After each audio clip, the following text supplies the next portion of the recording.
Non uniform motion along the straight line जो हम discuss कर रहे हैं क्लास में, जिसमें हमने लास्ट ईयर डिस्कस किया कि वेलोसिटी चेंजिंग विद टाइम है तो एवरेज एक्सेलरेशन डिफाइन कैसे करना, और एवरेज एक्सेलरेशन से ही हमने समझा कि इंस्टेंटेनियस एक्सेलरेशन कैसे डिफाइन होगा। वो है dv बाई dt, और dv बाई dt का मतलब कि वेलोसिटी टाइम रिलेशन अगर है तो उसको डिफरेंशिएट करना, जिससे dv बाई dt बन जाएगा। ये हमने लास्ट क्लास में सीखा है। अब नेक्स्ट एक बात समझो कि इस नॉन यूनिफॉर्म मोशन में, नॉन यूनिफॉर्म मोशन को हम ऐसा मानेंगे ना कि ये वो केस है जिसमें वेलोसिटी फंक्शन ऑफ टाइम है, वेलोसिटी चेंजिंग विद टाइम है। This non uniform motion is also known as accelerated motion, क्योंकि इसमें एक्सेलरेशन प्रेजेंट है। ठीक है, तो जैसे एक बहुत बेसिक बात डिस्कस की थी पहले कि कोई भी क्वांटिटी y जब फंक्शन ऑफ x होती है तो उसके दो टाइप बन सकते हैं। या तो y x के साथ यूनिफॉर्मली चेंज होगा या तो नॉन यूनिफॉर्मली चेंज होगा। यानी या तो y x का लीनियर फंक्शन होगा, मतलब y x ग्राफ एक स्ट्रेट लाइन होगा, या y x ग्राफ कोई एक कर्व होगा। ठीक है, तो जब जब भी ये बात आएगी तो ये दो टाइप बनेंगे। तो non uniform motion which is accelerated motion, और इसमें वेलोसिटी अगर फंक्शन ऑफ टाइम है तो दो केस बनने ही बनने हैं। एक वो केस जिसमें वेलोसिटी टाइम का लीनियर फंक्शन होगा, और एक वो केस जिसमें वेलोसिटी टाइम का नॉन लीनियर फंक्शन होगा।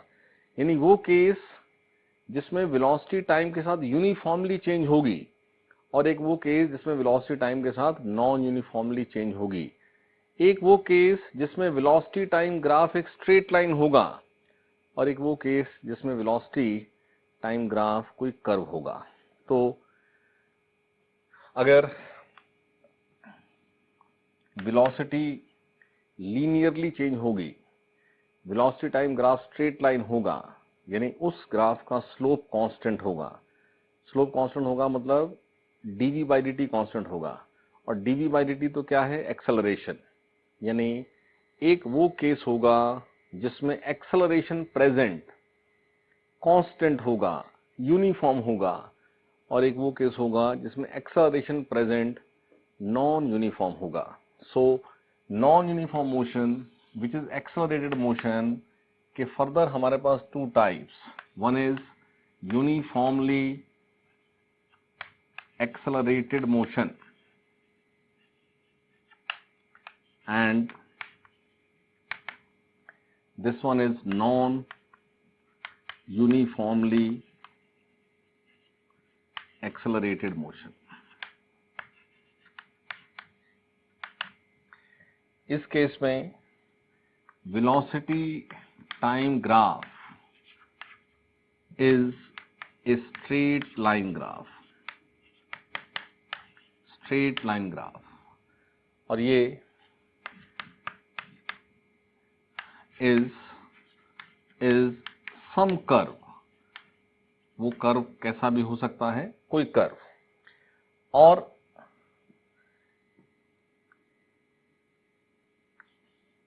dv by dt is constant. देखो, हम वेरिएशन स्टडी ही कर रहे हैं टाइम के साथ। देखो, बेसिक बात कहां से शुरू हुई? Position changing with time. तो दो केस बने, uniform non uniform. Non uniform में फर्दर बात हो रही है। तो चेंज ऑफ पोजीशन हो, चेंज ऑफ वेलोसिटी हो, ये सब टाइम के साथ ही स्टडी हो रहा है। जब पोजीशन चेंजिंग विद टाइम हुआ तो मोशन हुआ, फिर वेलोसिटी चेंजिंग विद टाइम है तो वो नॉन यूनिफॉर्म मोशन हुआ। अब फर्दर हम एक बात कर रहे हैं एक्सेलरेशन। तो when I say that acceleration is constant, I mean to say with time it is constant. एक ऑब्जेक्ट मूविंग है, अलग अलग इंस्टेंट पर उसका अलग अलग पोजीशन है। हर इंस्टेंट पर उसकी अलग अलग वेलोसिटी है, हर इंस्टेंट पर उसका अलग अलग एक्सेलरेशन है, तो टाइम वाइज एक्सेलरेशन चेंज नहीं होगा। देखो पोजीशन तो चेंज होनी ही होनी है, नहीं तो फिर मोशन ही नहीं होगा, रेस्ट हो जाएगा। अब पोजीशन के बाद नेक्स्ट बात आई वेलोसिटी। अगर वेलोसिटी हर टाइम पर सेम है, वो केस अलग हो गया, वो हो गया यूनिफॉर्म मोशन। यूनिफॉर्म मोशन में एक्सेलरेशन इज 0, बट अगर अलग अलग इंस्टेंट पर वेलोसिटी अलग अलग का केस है, वो केस क्या है? Non uniform velocity function of time. अब फिर फर्दर बात आती है कि जो एक्सेलरेशन है वो फंक्शन ऑफ टाइम है क्या? तो अगर वो नहीं है तो वो केस है uniform acceleration, it is constant. और यहां पर dv by dt is changing with time. और आप समझे सारी बात को, ये बात शुरू में डिस्कस हुई कि जब y-x ग्राफ एक कर्व होगा तो dy by dx point to point different होगा। क्योंकि vt ग्राफ कर्व है तो dv by dt को पॉइंट टू पॉइंट डिफरेंट होना ही था ना। So in this case acceleration is changing with time, dv by dt is changing with time. इसलिए इस केस में अगर आप किसी इंटरवल का एवरेज एक्सेलरेशन ढूंढो भी, किसी बड़े इंटरवल का, तो वो वही आएगा जो किसी स्मॉल इंटरवल का है। क्यों? क्योंकि वो कांस्टेंट है। बट यहां किसी इंस्टेंट का एक्सेलरेशन अलग होगा और इंटरवल का अलग होगा, यानी dv by dt और delta v by delta t, इन दोनों आपस में यहां सेम होने की कोई कंडीशन नहीं है। तो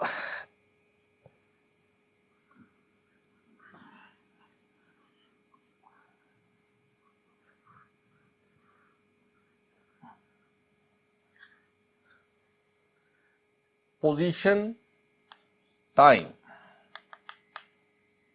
रिलेशन हमें गिवन हो तो हम डिफरेंशिएट करके क्या बना लेते हैं? Velocity time. अच्छा, जब भी आपके पास लीनियर फंक्शन होता है तो वो कौन सी फॉर्म होती है? y equal to mx plus c। जैसे x equal to 3t plus 4, ये रिलेशन अगर है तो रिलेशन देखते ही हम बोलेंगे it is a case of uniform motion. In this case velocity present is constant, in this case acceleration is 0। लेकिन अगर आप इसको डिफरेंशिएट करके सॉल्व करें तो अपने आप ये सारी बात प्रूव भी होगी। आप dx by dt करें तो आएगा 3 के साथ t नहीं आएगा, यानी t अगर आएगा तो t की पावर 0 होगी, यानी कोई भी t हो, एनीथिंग पावर 0 तो 1 ही होता है, तो कोई भी t हो वेलोसिटी कांस्टेंट ही रहेगी। और फिर dv by dt करें तो कांस्टेंट का डेफिनेशन क्या? 0। तो ये बात प्रूव भी होगी, लेकिन आपको जल्दी से ये बात आइडेंटिफाई कर लेनी है कि uniform motion xt relation linear function, इसको छोड़ के कोई भी x रिलेशन होगा वो फॉल करेगा under the category non uniform motion. तो इसके अलावा जो भी कैटेगरीज हैं, जैसे फॉर एग्जांपल x अगर 3t square minus 4t plus 3 है, इसको मैथ्स में ना क्वाड्रेटिक फंक्शन बोलते हैं जिसमें पावर 2 हो। इस केस में देखो डिफरेंशिएशन में y अगर x to the power n था तो डिफरेंशिएट किया तो x की पावर क्या बन गया? n minus 1। तो इस बात को लिंक करें कि जब भी हम डिफरेंशिएट करते हैं पावर 1 से कम हो जाती है।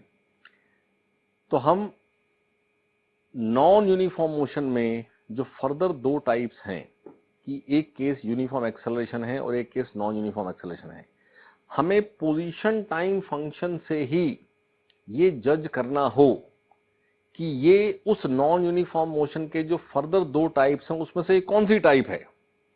यूनिफॉर्म मोशन तो क्लियर है, पोजीशन टाइम रिलेशन से ही ये जजमेंट लेनी है कि ये कौन सा टाइप है। तो उसको आप समझे बात को। अगर आपके पास लीनियर फंक्शन है तो ये क्या टाइप है? Uniform motion. और लीनियर नहीं है तो कुछ भी है तो वो क्या है? Non uniform.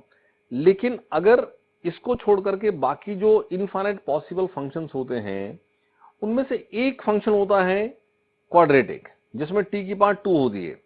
तो जब डिफरेंशिएट करोगे तो पार्ट 2 से क्या बन जाएगी 1 फंक्शन के अंदर, जैसे dx by dt is 6t minus 4, यानी v का एक्सप्रेशन है 6t माइनस 4, v का फंक्शन है 6t माइनस 4। तो यहां से आप समझे इस बात को कि ये वेलोसिटी टाइम का लीनियर फंक्शन हो गया। ये इक्वेशन एक लीनियर फंक्शन की इक्वेशन है। तो जब वेलोसिटी टाइम का लीनियर फंक्शन हो तो वो केस क्या होता है, यूनिफॉर्म एक्सेलरेशन। आप चेक कर लें, आप करें dv बाई dt, तो dv बाई dt आएगा ना 6, यानी कि कांस्टेंट इंडिपेंडेंट ऑफ टाइम। तो x लीनियर फंक्शन हो तो यूनिफॉर्म मोशन, ये क्या है, ये है यूनिफॉर्म मोशन। और अगर x quadratic function of time है तो ये केस है यूनिफॉर्मली एक्सेलरेटेड मोशन, क्योंकि इस केस में जब भी हम डिफरेंशिएट करेंगे और डिफरेंशिएट करके वेलोसिटी टाइम फंक्शन बनाएंगे तो वो लीनियर ही बनेगा। और इसको इन जोड़ करके बाकी फिर कोई भी हो तो वो फॉल करेगा in the category non uniformly accelerated motion. ठीक है, बाकी आपको कोई भी केस रहे तो आप ये डिफरेंशिएट करके सब ढूंढ भी सकते हैं, लेकिन जल्दी से उसको समझ पाएं उसके लिए मैं थोड़ी सी ये बात डिस्कस कर रहा हूं कि हम पोजीशन टाइम से ही क्विकली जज कर सकते हैं कि ये कौन सी कैटेगरी है। ये है uniform motion, linear function, quadratic, uniform acceleration, और इन दोनों को छोड़ करके बाकी सब क्या, नॉन यूनिफॉर्मली एक्सेलरेटेड मोशन। तो पोजीशन टाइम से वेलोसिटी टाइम और वेलोसिटी टाइम से एक्सेलरेशन टाइम, ठीक है।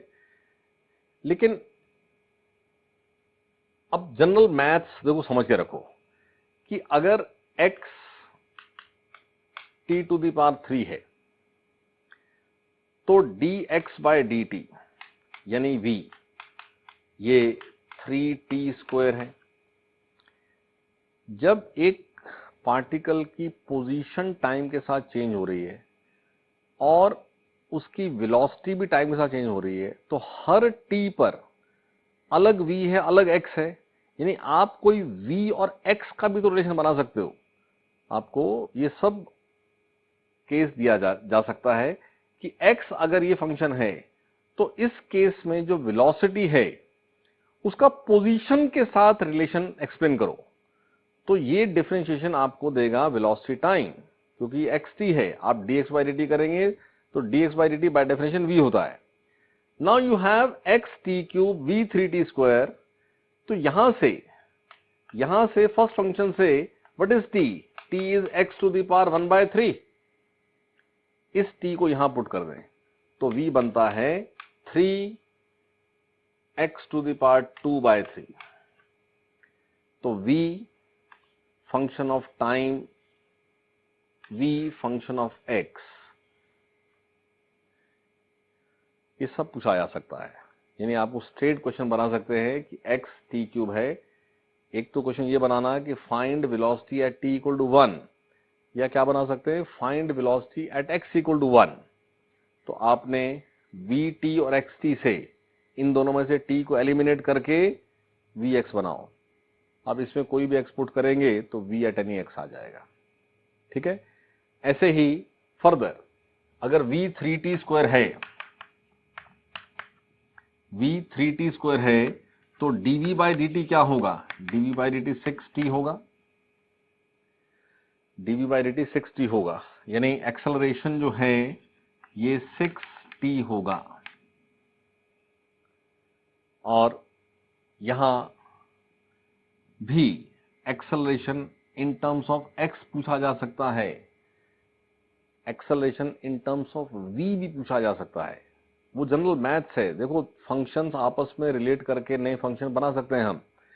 जब t x to the power 1 by 3 था तो एक्सेलरेशन टाइम का ये फंक्शन है, एक्सेलरेशन इक्वल टू 6, t की जगह लिखे x टू द पावर 1/3, तो ये एक्सेलरेशन x का फंक्शन हो जाएगा।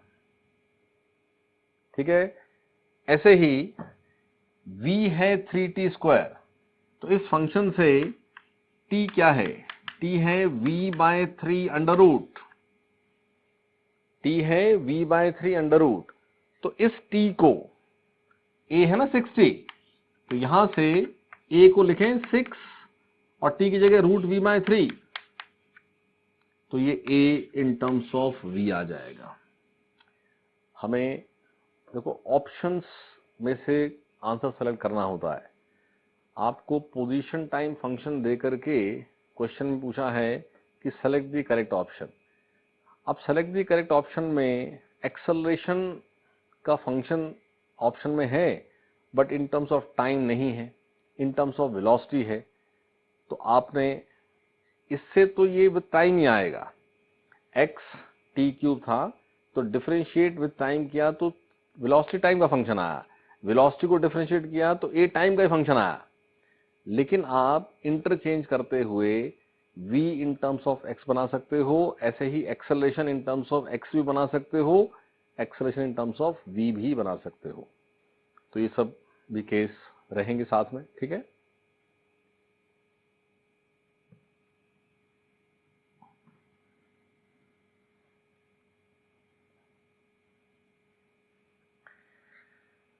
और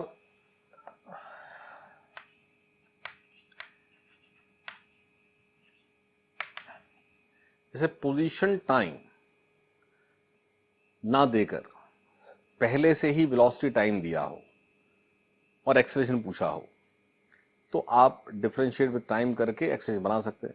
लेकिन अभी हमने समझा कि वेलोसिटी टाइम का फंक्शन भी एक्सप्रेस हो सकती है और वेलोसिटी एक्स का फंक्शन भी रिप्रेजेंट हो सकती है। जिस समय एक्स टी फंक्शन गिवन है तो हम ए तक आ सकते हैं दो बार डिफरेंशिएट करके, लेकिन वेलोसिटी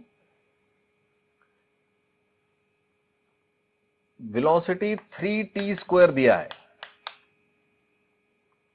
और पूछा है find acceleration at t equal to 2, तो dv/dt is 60, a is 60, so at t equal to 2, तो a है आपके पास 6 × 2 12।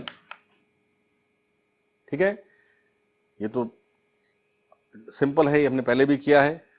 लेकिन नया पॉइंट ये समझना है कि हो सकता है ना कि वेलोसिटी आपको x का ही फंक्शन दिया हो, v अभी समझा हमने कि v in terms of t भी लिख सकते थे और v in terms of x भी बन सकता है। हमें केस बना करके दिया हुआ है, हमें नहीं पता ये किस x से बना हुआ है, तो ये स्ट्रेट x का फंक्शन दे दिया जाए और यहां पूछा जाए कि find acceleration at x equal to 2, तो कैसे करना। डेफिनेशन ऑफ एक्सेलरेशन क्या है, dv/dt। ये फंक्शन क्या दे दिया, v फंक्शन ऑफ x। तो जो जैसा फंक्शन है हम वैसा ही करते हैं। हम इसको यहां dv/dx कर सकते हैं, जैसे y फंक्शन ऑफ x तो dy/dx कर सकते हैं। तो यहां अगर मैं डिफरेंशिएट करूं तो मैं ये तो लिख सकता हूं कि dv/dx is 6x, but dv/dx तो बाय डेफिनेशन एक्सेलरेशन है ही नहीं। एक्सेलरेशन क्या है by definition, dv/dt, rate of change of velocity with time. ये dv/dx का मतलब है rate of change of velocity with position. तो rate of change of velocity with position तो एक्सेलरेशन नहीं होता है और हमें तो एक्सेलरेशन फाइंड आउट करना है। ठीक है, तो क्या करना है ऐसे केस में। अब जनरल देखो, सब मैथ्स की जगलरी है, सिंपल हम जनरल मैथ्स सब अप्लाई करें। जैसे एक्सेलरेशन होता है dv/dt, राइट। अब मैं किसी भी टर्म को, किसी भी क्वांटिटी को सेम टर्म से मल्टीप्लाई और सेम से डिवाइड कर दूं, जैसे मैं इसको मल्टीप्लाई बाय 3 करूं, डिवाइड बाय 3 करूं, तो एक ही बात है ना। तो इसको हम dx से मल्टीप्लाई भी कर दें और dx से डिवाइड भी कर दें तो कोई फर्क नहीं पड़ेगा। dv/dt लिखना या dv by dt into dx by dx एक ही बात है। लेकिन अब आप इसको रीअरेंज करो, अब प्रोडक्ट में है ना, तो ये dx बाई dt क्लब हो सकता है, यानी ये अगले स्टेप में ऐसा लिखा जा सकता है कि dx यहां कर दो, dv यहां कर दो, तो dx by dt into dv by dx। तो dx बाई dt तो पता है v बाय डेफिनेशन, तो यहां से a का एक एक्सप्रेशन बनता है a is equal to v multiplied by dv by dx। तो ये बात याद रखनी है कि एक्सेलरेशन जो by definition dv by dt होता है वो v और dv बाय dx का प्रोडक्ट भी होता है। तो अभी v दिया था 3x square, dv by dx solve हो गया 6x, और v और dv बाय dx का प्रोडक्ट, यानी अगर मैं इन दोनों को मल्टीप्लाई करूं तो लेफ्ट हैंड साइड क्या बनेगी, v dv बाय dx, और राइट हैंड साइड क्या बनेगी, 3x स्क्वायर इंटू 6x। तो v dv by dx is acceleration, तो 18x टू द पावर 3। अब जिस भी x पे पूछा है, x इक्वल टू 2 पे पूछा है, तो x इक्वल टू 2 यहां पुट कर दें, तो ये सॉल्व हो जाएगा। अब ये समझे, v x का फंक्शन दिया हो और एक्सेलरेशन एट एनी x पूछा जाए तो कैसे a बनाना, ये बात याद रखनी है कि एक्सेलरेशन तो होता है dv by dt, but it can also be expressed as the product of v and dv by dx। तो जब भी vx का फंक्शन होगा तो हम v को डिफरेंशिएट करके dv बाई dx बना लेंगे, फिर v को और dv बाई dx को मल्टीप्लाई कर देंगे, जिससे a एट एनी x आ जाएगा। क्लियर?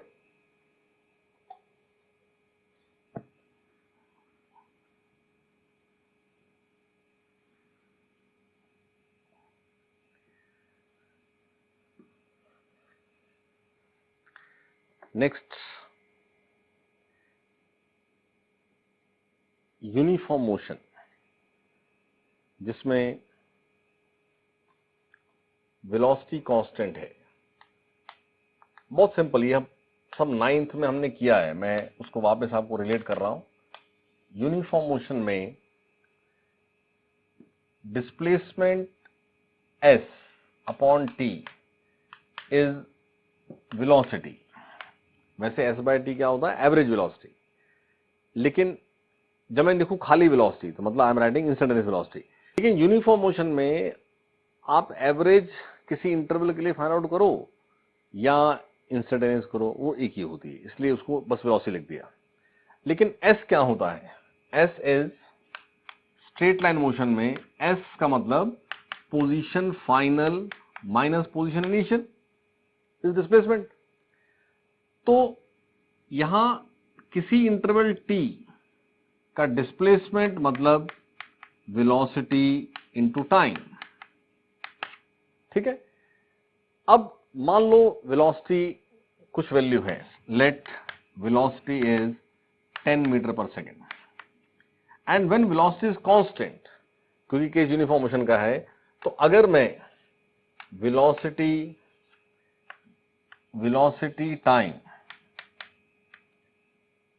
ग्राफ बनाऊं तो वेलोसिटी कांस्टेंट है 10, वो it's not changing, which means कि v का एक 10 वैल्यू यहां सेलेक्ट कर लीजिए, तो ये आपके पास कांस्टेंट है, यानी किसी भी t पे चेक करो तो v का वैल्यू क्या है, 10 है, v is constant with time.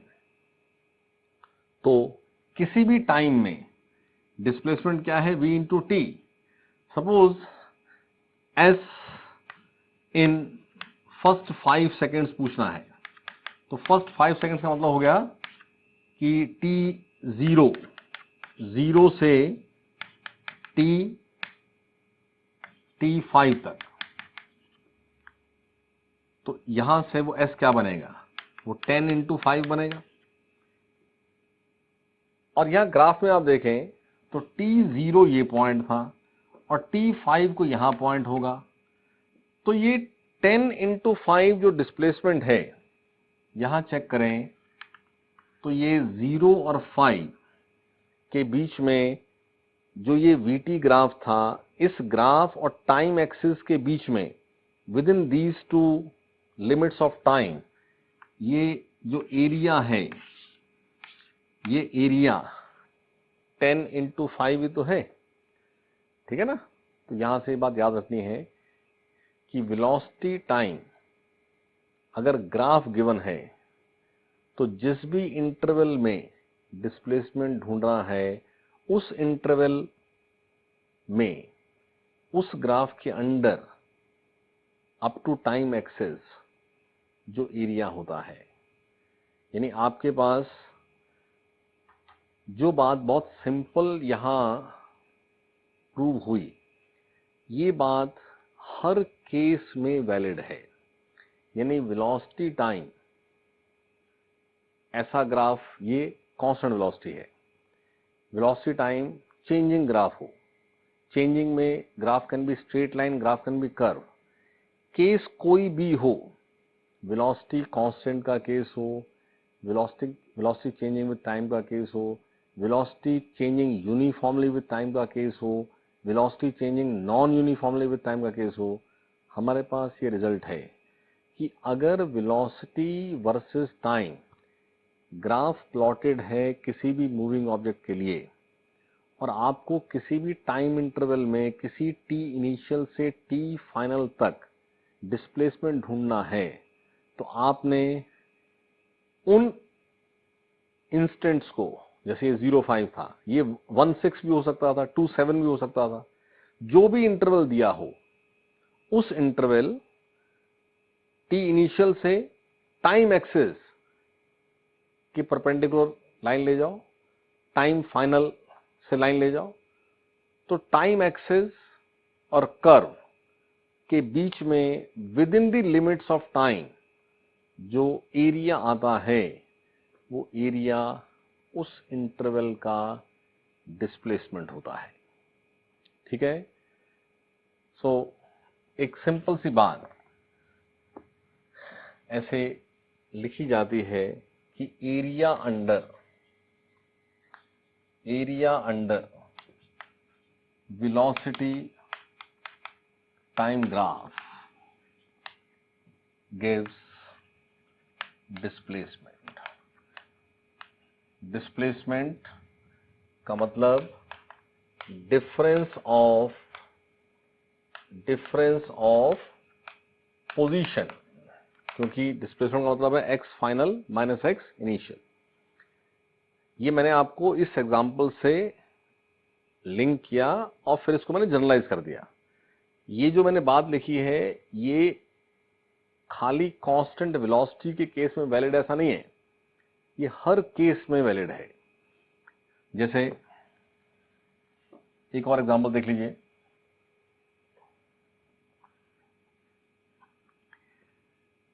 जैसे t0 पर वेलोसिटी है u और एट एनी t वेलोसिटी है v। नाइन्थ में आप बोलते थे initial velocity, final velocity, initial t, final t। तो अगर मैं अब यूनिफॉर्म मोशन तो डिस्कस हो ही गया, मैं अब एग्जांपल दे रहा हूं नॉन यूनिफॉर्म मोशन। तो नॉन यूनिफॉर्म मोशन में you have two cases, either uniform acceleration और non uniform acceleration. So if acceleration is uniform and let equal to a, तो क्योंकि dv by dt और delta v by delta t same ही होना है, तो इस टाइम का डेल्टा क्या है, t माइनस 0, और v का डेल्टा क्या है, v माइनस u, तो a क्या आता है, v minus u by t। यानी at equal to v minus u, यानी v is u plus at। अरे समझ में, ये आपने 9th में क्वेश्चन की है कि यूनिफॉर्म एक्सेलरेशन में initial or final velocity in the interval of time t are related to each other as v equal to u plus at. अब y equal to mx plus c एक straight line है। अगर मैं इसको graph पे show करूं straight line, तो slope क्या होगा a और इंटरसेप्ट क्या होगा u। यानी अगर यूनिफॉर्म एक्सेलरेशन का वेलोसिटी टाइम ग्राफ प्लॉट करें तो ये ग्राफ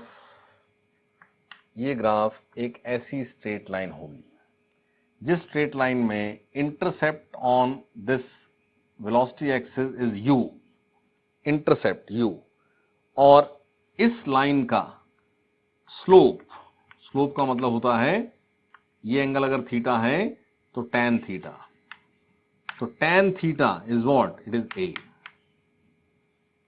स्लोप इज a, ये बनेगी लाइन। तो किसी इंटरवल में जैसे t0 से मुझे किसी t तक का डिस्प्लेसमेंट चाहिए। यूनिफॉर्म एक्सेलरेशन a से एक ऑब्जेक्ट मूविंग है और मुझे किसी इंटरवल ऑफ टाइम t में उसका डिस्प्लेसमेंट चाहिए। तो बाय दिस डेफिनेशन कि जो भी ग्राफ हो उसके अंडर एरिया जो होता है, अब ये ग्राफ ये है, तो t0 से लेकर के और इस t तक मैं ये परपेंडिकुलर ड्रॉ करूं तो ग्राफ और टाइम एक्सिस के बीच में ये एरिया होता है। ये एरिया बाय दिस डेफिनेशन क्या होना चाहिए, ये होना चाहिए डिस्प्लेसमेंट। तो अगर ये फिगर देखें हम तो ये फिगर एक ट्रेपीजियम है और ट्रेपीजियम में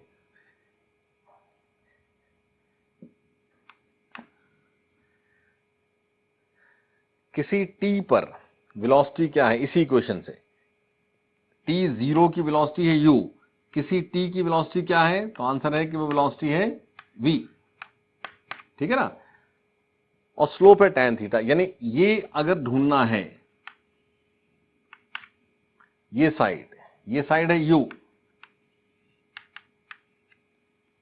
ये क्या है, तो this by this is what tan theta. तो ये आपके पास, मैं इसको कुछ भी नाम देता हूं y, तो y is y upon t, ये है साइड t, इज a, यानी y क्या है at। तो इस ट्रेपीजियम में ये पूरी साइड क्या बनती है, u प्लस at, यानी v ही है वो, आप समझे बात को, ये v क्या है u प्लस at ना, तो ये साइड क्या बनी u प्लस at, ये साइड क्या बनी u, और ये क्या है t। तो आपके पास एरिया ऑफ ट्रेपीजियम क्या होता है, half into sum of the parallel sides multiplied by distance between the parallel sides. तो half into sum of the parallel sides, that is u plus at into distance between them, what is that, t। तो आप check करें, s is half, ये है 2u plus at into t।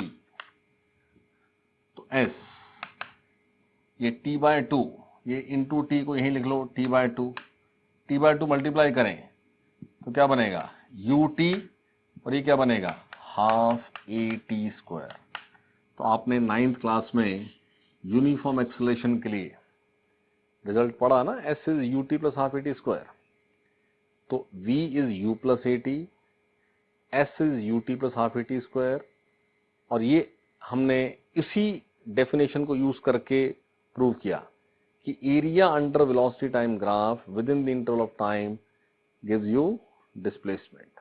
यहां से uniform acceleration में हमें किसी इंटरवल ऑफ टाइम में डिस्प्लेसमेंट सॉल्व करना है, हमें किसी इंटरवल ऑफ टाइम में डिफरेंस ऑफ वेलोसिटी की बात करनी है, तो ये इक्वेशंस आपको स्टैंडर्ड याद रखनी है कि अगर मुझे एक्सेलरेशन गिवन है कि object is moving with acceleration 3 metre पर सेकेंड स्क्वायर, 9th क्लास में ये सब सिंपल केस किए आपने, तो आपने कोई डिस्प्लेसमेंट कैसे ढूंढना, किसी टी में क्या v है ये कैसे ढूंढना।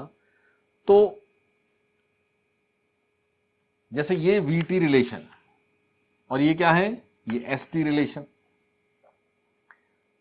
अभी आप देखो कि अगर मैं इसमें से T इसमें पुट कर दूं वापस, तो मेरे पास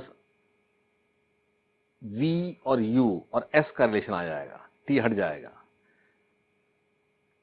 यहां से ये इसी से तो बना है, यहां से क्या बनना है, T is V minus U upon A। तो इस T को यहां पुट करें, S is U into V minus U upon A plus half A and T square is V minus U upon A square. ठीक है, तो ये S is take V minus U common, तो U by A plus ये A by A square है, तो A cancel हो जाएगा, यहां बचा V minus U upon A। So S is, और यहां 2 भी है, ठीक है, 2 भी है, V minus U by A भी कॉमन ले लो, तो क्या बचा, U plus V minus U by 2, तो S V minus U upon A, इसको सॉल्व करें, 2U plus V minus U upon 2, तो ये बन रहा है V minus U upon A और V plus U upon A, और सॉरी 2, तो 2A यहां मल्टीप्लाई हो जाएगा, और ये V minus U V plus U क्या बन जाएगा, V square minus U square. तो ये आपके पास V square minus U square equal to 2AS, ये इक्वेशन भी आपने की हुई है। इन दोनों इक्वेशंस से T एलिमिनेट किया, तो ये change of velocity in travelling S का रिलेशन आ गया कि इनिशियल वेलोसिटी U थी, एक्सेलरेशन A था और S ट्रेवल किया, तो S ट्रेवल करने के बाद फाइनल V क्या है, यानी टाइम पता ही नहीं है कि वहां तक आने में टाइम कितना लगा है, S ट्रेवल किया तो फाइनल V क्या है, तो डायरेक्ट ये फॉर्मूला यूज हो जाएगा। बट रिमेंबर, ये सब इक्वेशंस 9th क्लास में हमने वो एक्सेलरेशन जो कांस्टेंट ना हो वो डिस्कस ही नहीं किया। 9th क्लास की बुक अगर आपके पास हो तो आप चेक कर लेना उस बुक को। 9th क्लास में इस केस को कोई डिस्कस भी नहीं करता है कि there is a possibility of non uniform acceleration, ठीक है ना। वहां सिर्फ uniform motion, non uniform motion, non uniform motion is accelerated motion and accelerated motion में ये इक्वेशन है डायरेक्ट। वहां इस बात को डिस्कस ही नहीं किया गया है कि जो नॉन यूनिफॉर्म मोशन है, जो एक्सेलरेटेड मोशन है, उसके भी फर्दर 2 टाइप होते हैं। वहां सीधा एक ही टाइप है, दूसरी टाइप का वहां नाम भी नहीं लिया है और उसकी बात की है। तो यही सब बात वहां हुई है। बट 11th क्लास में ये सब भी करना है दोबारा से, लेकिन अभी हमें वो केस भी करना है when it is a case of non uniform acceleration. तो वो कैसे करेंगे उसकी बात आगे करते हैं। बट ध्यान ये रखना है क्योंकि अब हमें दोनों केस आने हैं, तो ये सिर्फ उसी केस में अप्लाई करना जहां एक्सेलरेशन कांस्टेंट है। जैसे मान लो एक्सेलरेशन दिया है 3, ओनली 3, तो इसको बोलेंगे कांस्टेंट है, यानी इसके साथ अगर मैं लिखना भी चाहूं तो t टू द पावर 0 है। व्हेन यू से it is only 3, it means इसके साथ जो t है उसकी पावर 0 है। तो t 1 हो, 2 हो, 3 हो, 4, पावर तो 0 ही है ना। तो हर t पर a की वैल्यू 3 है। ऐसे केस में ये सब अप्लाई हो जाएगा। लेकिन अगर मान लो एक्सेलरेशन का एक्सप्रेशन 3 की जगह दिया है 3t, 3t square, 3t cube, कुछ भी, a is given as function of time, it means acceleration अलग अलग टाइम पर अलग अलग है। ऐसे केस में ये सब यूज नहीं कर जाना कि कहीं ये a दिया हो, a उठा के इसमें पुट कर दो और एक नई क्वेश्चन बना दो। ये रिजल्ट्स सिर्फ वैलिड थे क्योंकि हमने बात शुरू यहां से की थी कि दिस इज द केस जहां dv बाय dt और delta v by delta t same है। हमने v minus U by T जो लिखा है वो delta v by delta T है, वो dv बाय dt नहीं है।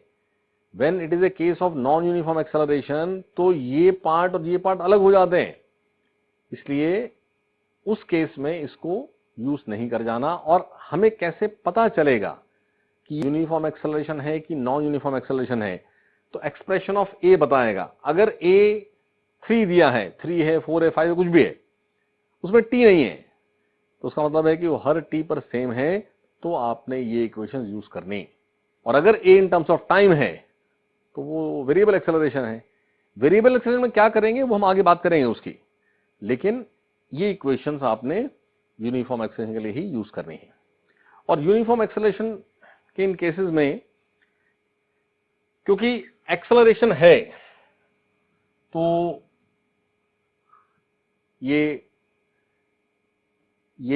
नॉन यूनिफॉर्म मोशन, जहां हमने बिल्कुल बिगिनिंग में डिस्कस किया, यूनिफॉर्म मोशन जो बात शुरू की थी कि यूनिफॉर्म मोशन में तो एक ही वेलोसिटी है, लेकिन नॉन यूनिफॉर्म में हर मूवमेंट वेलोसिटी बदलती है, तो वहां पर किसी इंटरवल की एवरेज वेलोसिटी भी ढूंढने के लिए कहा जा सकता है और इंस्टेंटेनियस भी कहा जा सकता है। तो एवरेज वेलोसिटी एक अलग चीज है और इंस्टेंटेनियस अलग चीज है। यानी ये जो v का एक्सप्रेशन है, ये डिफरेंस, ये क्या बन रहा है, ये इंस्टेंटेनियस है, ये एट एनी t है। लेकिन अगर आपको नॉन यूनिफॉर्म मोशन में एवरेज वेलोसिटी ढूंढनी हो तो एवरेज वेलोसिटी जो मर्जी केस हो, what is that, s by t, displacement upon time.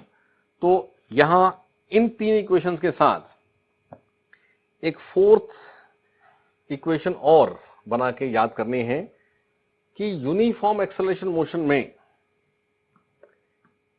In case of uniform acceleration, जब हम देखो एक्सेलरेशन यूनिफॉर्म हो या ना हो, जब एवरेज वेलोसिटी की बात आएगी तो वो s बाय टी ही होगा, ठीक है ना, चाहे केस कोई भी हो। लेकिन यूनिफॉर्म एक्सेलरेशन में क्योंकि s डिफाइन हो चुका है in time t by the formula, तो जब भी s बाय टी सॉल्व होगा, यहां से देखो आप, ये इक्वेशन जो है ये आपको s बाय टी यानी t कॉमन लेके नीचे ले लो आप, तो क्या बनता है, u plus A T by 2।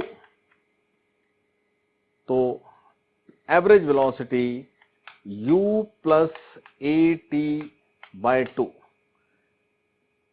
लेकिन ए टी यूनिफॉर्म एक्सप्रेशन में ए टी क्या होता है, v minus U, A T होता है v माइनस यू, यानी u plus v minus U by 2, जिसको सॉल्व करें तो ये 2u plus v minus u by 2 implies v average is u plus v by 2। देखो अगर किसी क्वेश्चन में हमें डिस्प्लेसमेंट दिया है, इंटरवल ऑफ टाइम दिया है और एवरेज पूछा है, तो हमें ये सोचने की भी जरूरत नहीं है कि ये यूनिफॉर्म मोशन है कि ये नॉन यूनिफॉर्म मोशन है, ये यूनिफॉर्म एक्सेलरेशन है, ये क्या है, बिकॉज बिना ये सब पढ़े सबसे पहले ये बात पढ़ ली थी कि average velocity is displacement upon time. लेकिन मान लो हमें डिस्प्लेसमेंट की इंफॉर्मेशन ही नहीं है, कोई टाइम की इंफॉर्मेशन ही नहीं है,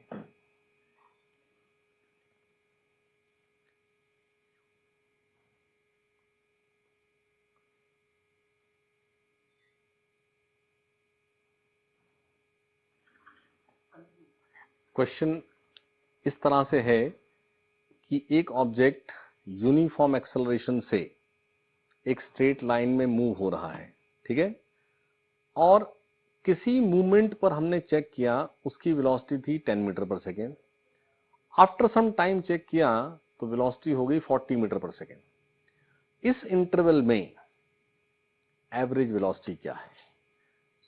तो इस केस में आपने उस इंटरवल के बिगिनिंग की वेलोसिटी बताई है और उस इंटरवल के एंड की वेलोसिटी बताई है। आपने कोई डिस्प्लेसमेंट नहीं बताया है, कोई इंटरवल ऑफ टाइम नहीं बताया है।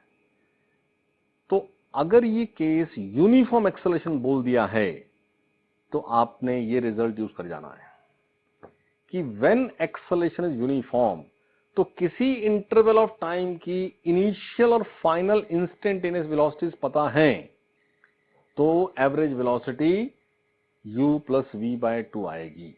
Average velocity initial plus final by 2 आएगी। तो ये बात, ये 3 इक्वेशंस याद रखेंगे, उसके साथ ये बात भी याद रखेंगे।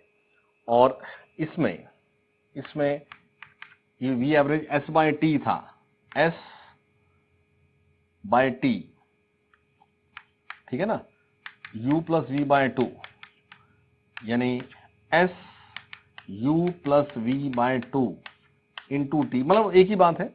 ऐसे याद रख लो या इसको ऐसी फॉर्म में कन्वर्ट करके याद कर लो, ये सब एक ही बात है।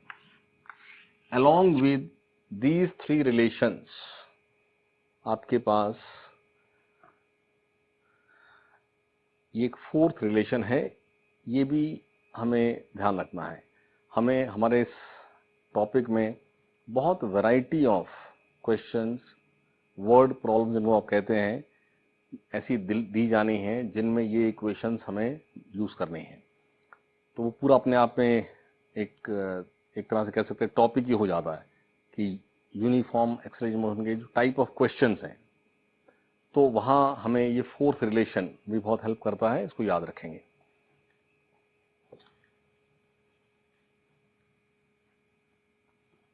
अब नेक्स्ट,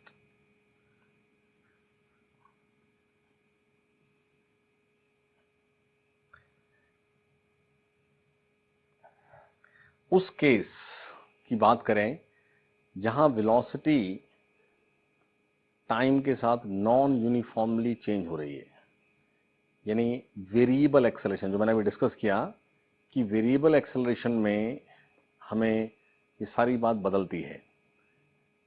देखो, अगर एक एग्जांपल से बात समझें कि अगर ये वेलोसिटी टाइम ग्राफ, अगर वेलोसिटी टाइम का यूनिफॉर्म वेरिएशन नहीं है तो कोई कर्व होगा। फॉर एग्जांपल ये वेलोसिटी टाइम वेरिएशन है, तो ये कर्व ये शो करता है कि ये case of non uniform acceleration है, क्योंकि इस केस में अलग अलग पॉइंट पर अलग अलग स्लोप है।